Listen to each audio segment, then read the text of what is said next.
Tele वेजरों की जायज़ demand है। चीफ सेक्रेटरी साहब की क़यादत में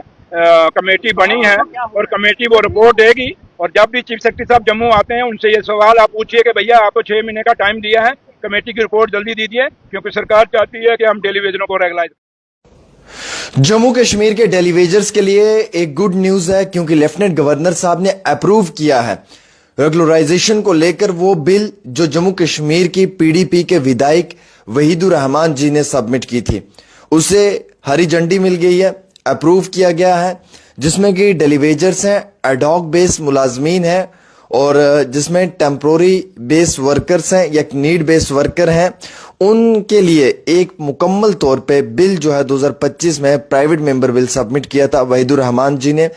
उस बिल को जनाब जो हमारे लेफ्टिनेंट गवर्नर हैं मनोज सिन्हा साहब, उसने पास किया है, अप्रूव किया है। अब मेरे पास क्या डिटेल्स आ रही हैं वो मैं आपके साथ बिल्कुल शेयर करना चाहूंगा, क्योंकि ये इंतहाई शेयर करना भी बहुत जरूरी है आप सभी दोस्तों के साथ, क्योंकि कहीं ना कहीं इसका जो है वो एक पॉजिटिव इम्पैक्ट आप लोगों पे भी रहता है। तो मैं बताना चाहूंगा कि जो जम्मू कश्मीर यूनियन टेरिटरी है, यहां से एक प्राइवेट मेंबर बिल सबमिट किया था। बिल जो है वो वहीदुर रहमान परे ने सबमिट किया था और इसमें लिखा हुआ था कि Jammu Kashmir civil services special provision for regularisation of ad hoc daily wager need base and other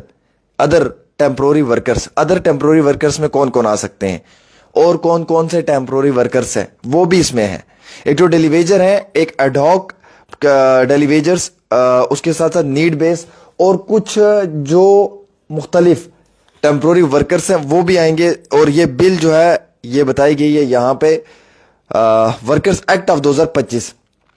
उसके बाद ये जो है ये फिर इन्होंने लिखा, मुकम्मल तौर पे सबमिट किया। अब हालिया ही इसका जवाब आया है और जवाब लेफ्टिनेंट गवर्नर साहब ने दिया है। उन्होंने कहा कि section 36 of the Jammu and Kashmir reorganisation act 2019, Manoj Sinha lieutenant governor union territory of Jammu and Kashmir, जो उनको इंट्रोडक्शन दी गई थी जम्मू कश्मीर की कानून साज असेंबली से, यूनियन टेरिटरी से,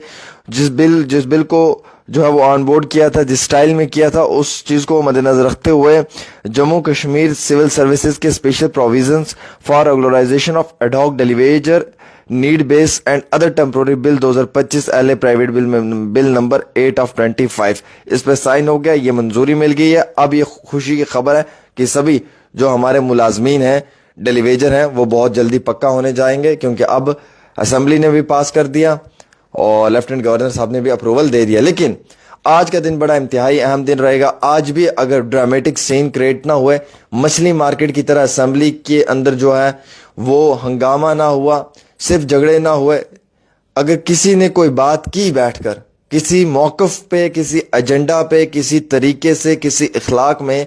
किसी डिसिप्लिन के अंदर, तो आप ये मानो कि ये दिन बड़ा अहम तरीन दिन है डेली वेजर्स के लिए, क्योंकि इस बिल के ऊपर भी चर्चा होगी और चर्चा होने के बाद असेंबली से भी इस बिल को जो है वो ग्रीन सिग्नल मतलब सभी नेताओं की जानिब से दे दिया जाएगा, या फिर इस बिल को मुस्तकबिल के लिए जो है वो जम्मू कश्मीर की कानून साज असेंबली से जो है वो भेजा जाएगा। पर अफसोस ये है कि अगर आज भी असेंबली में हंगामा रहा, लड़ाई फसाद झगड़ा रहा, तो आप ये मान कर चलें कि आज का दिन भी जो डेली वेजर्स के लिए उसका कोई फायदा नहीं आएगा। क्योंकि मैं क्लियर करना चाहूंगा दोस्तों, इसलिए क्योंकि आज इंतहाई अहम तरीन दिन है और जानकारी के मुताबिक जो इतला आई है कि जितने भी मेरे डेली वेजर भाई हैं, जो मेरे एडॉक बेस वर्कर मुलाजमीन हैं या नीड बेस वर्कर जो हमारे भाई हैं, उनको रेगुलराइज करने में सरकार बिल्कुल मन बनाकर बैठी हुई है। चाहे वो उमर अब्दुल्ला की सरकार हो या एलजी की सरकार हो, आप लोग परमानेंट हो, ये बात आप मेरी याद रखना। आज नहीं तो कल हो, लेकिन आप जरूर परमानेंट हो और विद इन नो टाइम आप लोगों को परमानेंट पॉलिसी में लाया